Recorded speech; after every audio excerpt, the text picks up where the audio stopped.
क्या YouTube पर videos बनाते बनाते बहुत परेशान हो चुके हो? ना व्यूज आते हैं ना सब्सक्राइबर्स आते हैं।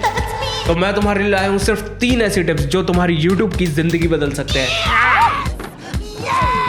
So watch this video very closely, learn it and do it। ना तो मैं तुम्हें बेटर थंबनेल्स बनाने के लिए बोलने वाला हूँ, ना कि मैं तुम्हें क्लिकबेट करने के लिए बोलने वाला हूँ, और ना ही मैं तुमसे कहूंगा कि तुम बहुत अच्छे अच्छे टाइटल तैयार करो, बल्कि इन तीनों चीजों से आगे की 3 चीजें बताऊंगा। तो पॉइंट नंबर 1 है story telling. Learn to tell your story. बहुत सी ऐसी मूवीज होती है जो 100 करोड़ में बनती है, लेकिन वो अपना बजट तक प्रॉपरली नहीं निकल पाती। वहीं पर कई ऐसी मूवीज होती है जो कि 50 और 60 करोड़ में बनती है, लेकिन 300 करोड़ रुपए कमा के चली जाती है। अब यहाँ पर फर्क पैसे का नहीं है और ना ही किसी हीरो का फर्क है, यहाँ पर सीधी सीधी बात आती है स्टोरी टेलिंग की। अब किसी भी स्टोरी के 3 पॉइंट होते हैं, या फिर मैं कहूँ कि ट्रायंगल ऑफ स्टोरी टेलिंग। तुम यूट्यूब पर कोई भी वीडियो तैयार करो, लेकिन अपने आप से ये 3 सवाल हमेशा पूछना। क्या ये वीडियो जो मैं बनाने वाला हूँ वो इंटरेस्टिंग आइडिया है? क्या जो कंटेंट मैं तैयार करूंगा वो एंगेजिंग हो पाएगा या एंटरटेनिंग हो पाएगा? And third and most important, मैं इस वीडियो में जो कुछ भी बताने वाला हूँ क्या वो इजी टू फॉलो है? अगर तुम्हारा कोई भी वीडियो इन 3 पॉइंट्स को प्रॉपर्ली एड्रेस करता है तो तुम्हारे वीडियोस को वायरल होने से कोई भी नहीं रोक सकता। इवन यूट्यूब खुद तुम्हारे वीडियोस को वायरल करेगा।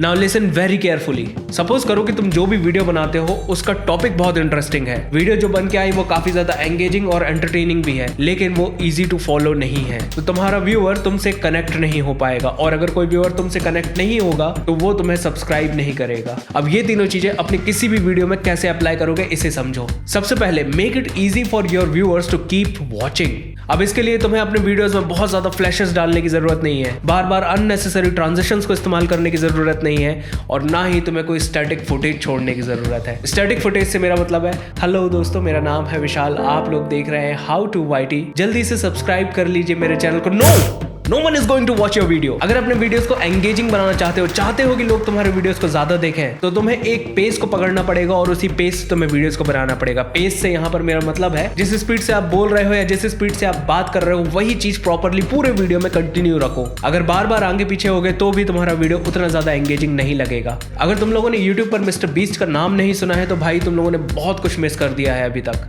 एक यूट्यूबर है जो यूट्यूब से ही पैसा कमाता है और लाखों डॉलर्स यूं ही बांट देता है। उसके वीडियोस पर मिलियंस में व्यूज आते हैं, और जो एक चीज उससे आप सीख सकते हो वो है introduce new element every 1 to 3 second. हर 1 से 3 सेकंड के अंदर पर एक नया एलिमेंट इंट्रोड्यूस करो, कोई भी स्टैटिक फुटेज वहां पर नहीं छोड़ना, ताकि जो भी व्यूअर आपके वीडियो को देख रहा है उसे ऐसा फील होना चाहिए अगर 1 सेकंड के लिए मैंने इस वीडियो से नजरें हटाई तो कुछ ना कुछ चूक जाएगा, और इस तरीके से तुम अपने व्यूअर्स को मजबूर कर दोगे कि वो तुम्हारे वीडियो को पूरा वॉच करे। अब अगर तुम अपने चैनल पर नए सब्सक्राइबर चाहते हो तो अपने हर एक वीडियो को इस तरह से ऑप्टिमाइज करो कि अगर कोई भी नया व्यूअर तुम्हारे चैनल पर आता है और वो तुम्हारा कोई भी वीडियो देखता है तो उसे पता चलना चाहिए कि तुम कौन हो और तुम्हारा चैनल किस बारे में है। पर इसका ये मतलब बिल्कुल भी नहीं है कि तुम 10 से 20 सेकंड के इंट्रो डाल दो अपने हर एक वीडियो में। अगर तुमने गौर किया होगा तो मैंने पिछले काफी वीडियोस में एक भी इंट्रो यूज नहीं किया है, क्योंकि मैं एक नया यूट्यूबर हूं। ना तो लोग मेरे बारे में सर्च करते हैं और ना ही इस वक्त वो मेरे बारे में जानना चाहते हैं, पर क्योंकि उन्होंने मेरे वीडियो के थंबनेल पर क्लिक किया है इसलिए उन्हें उस वैल्यूएबल कंटेंट की जरूरत है जिसके लिए वो लोग इस वीडियो पर आए हैं। तो मैं यही कोशिश करता हूं कि उनका भी टाइम वेस्ट ना हो और उन्हें वैल्यूएबल कंटेंट मिले शुरुआत से लेकर आखिर तक, and that makes an engaging video.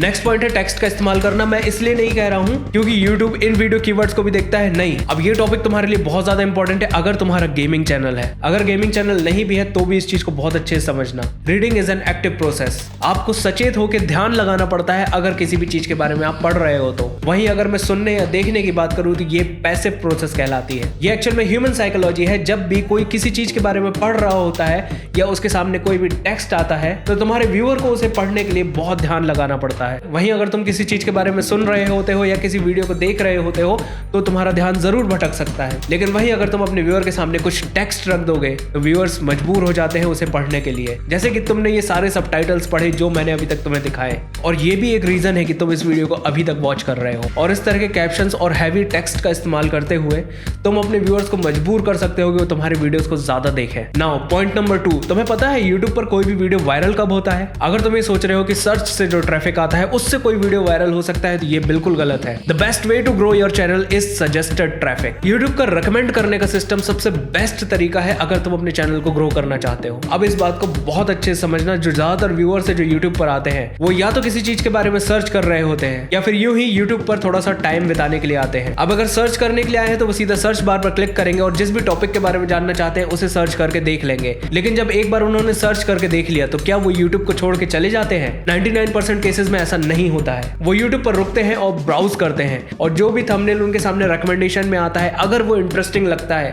तो वो उस पर क्लिक करते हैं। और अगर किसी व्यूअर ने तुम्हारे थंबनेल पर क्लिक कर लिया तो यहाँ पर YouTube का काम खत्म होता है और तुम्हारा काम शुरू होता है। तुम वापस फर्स्ट पॉइंट पर जाते हो और यहाँ पर तुम्हारा स्टोरी टेलिंग का काम शुरू होता है। पर YouTube तुम्हारे वीडियोस को कब सजेस्ट करता है? अब YouTube सजेशंस के दो तरीके हो सकते हैं, या तो तुम्हारा वीडियो स्क्रीन पर ब्राउज फीचर में आ सकता है या फिर किसी और वीडियो के सजेशंस में आ सकता है, यानी कि अप नेक्स्ट में आ सकता है। अब वीडियो ब्राउज फीचर में कब जाता है? अब YouTube तुम्हारे थंबनेल को ब्राउज फीचर में तब डालता है जब दो फैक्टर्स प्रॉपर्ली सेटिस्फाई होते हैं। सबसे पहले आती है व्यूअर की सर्च हिस्ट्री या पैटर्न ऑफ वॉचिंग वीडियोस। जो व्यूअर है वो किस चीज के बारे में ज्यादा सर्च करता है, उसे क्या देखना पसंद है YouTube में। अब ये जो पहला पॉइंट है इसे तुम कंट्रोल नहीं कर सकते, लेकिन जो दूसरा पॉइंट है उसे तुम प्रॉपर्ली कंट्रोल कर सकते हो। और दूसरा पॉइंट है CTR और एवरेज व्यू ड्यूरेशन। अगर तुम क्लिकेबल थंबनेल बनाते हो तो लोग उस पर क्लिक करते हैं, और अगर तुम्हारे वीडियो का CTR बहुत अच्छा होता है तो YouTube तुम्हारे एवरेज व्यू ड्यूरेशन को देखेगा। तुमने कितना लंबा वीडियो बनाया है, उसमें से कितना % लोगों ने वॉच किया है, और क्या तुम्हारा एक वीडियो देखने के बाद व्यूअर YouTube पर रुका या YouTube छोड़ के चला गया। ये भी बहुत इंपॉर्टेंट मैट्रिक होती है। अगर व्यूअर YouTube पर रुकता है और तुम्हारे ही और भी ज्यादा वीडियोस को देखता है तो YouTube तुम्हारे वीडियो के सजेशंस में और भी तुम्हारे ही वीडियोस डालता जाएगा, जिसकी वजह से तुम्हारा वॉच टाइम भी कंप्लीट होगा और न्यू सब्सक्राइबर्स भी मिलेंगे। अगर जानना चाहते हो कि YouTube का रिकमेंडेशन टैब किस तरीके से काम करता है तो कमेंट में यस लिखो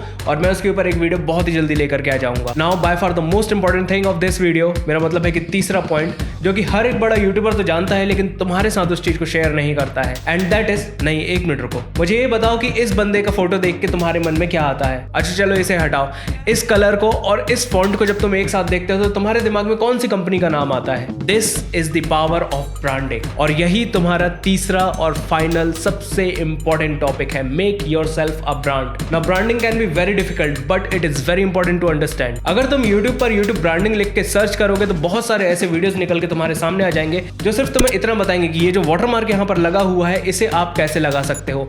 बट दोस्तों एक चीज समझ लो कि ये ब्रांडिंग नहीं है, branding is whole another thing. ये सिर्फ YouTube का एक एक्स्ट्रा सब्सक्राइब बटन है जो कि बहुत सारे लोग यूज भी नहीं करते। काफी ज्यादा व्यूअर्स को तो इसके बारे में पता भी नहीं है कि इस पर क्लिक करके वो आपके चैनल को सब्सक्राइब कर सकते हैं। But if you are able to make yourself a brand तो तुम्हारे साथ में भी वही होगा जो भुवन बाम के साथ में होता है। ओके, अब इस बात को तुम खुद सोचो और मुझे जवाब दो। जब भी YouTube पर अगर भुवन बाम का थंबनेल तुम्हारे सामने आता है तो क्या तुम्हें ये सोचना पड़ता है कि इसमें किस तरह का कंटेंट होगा, किस क्वालिटी का कंटेंट होगा?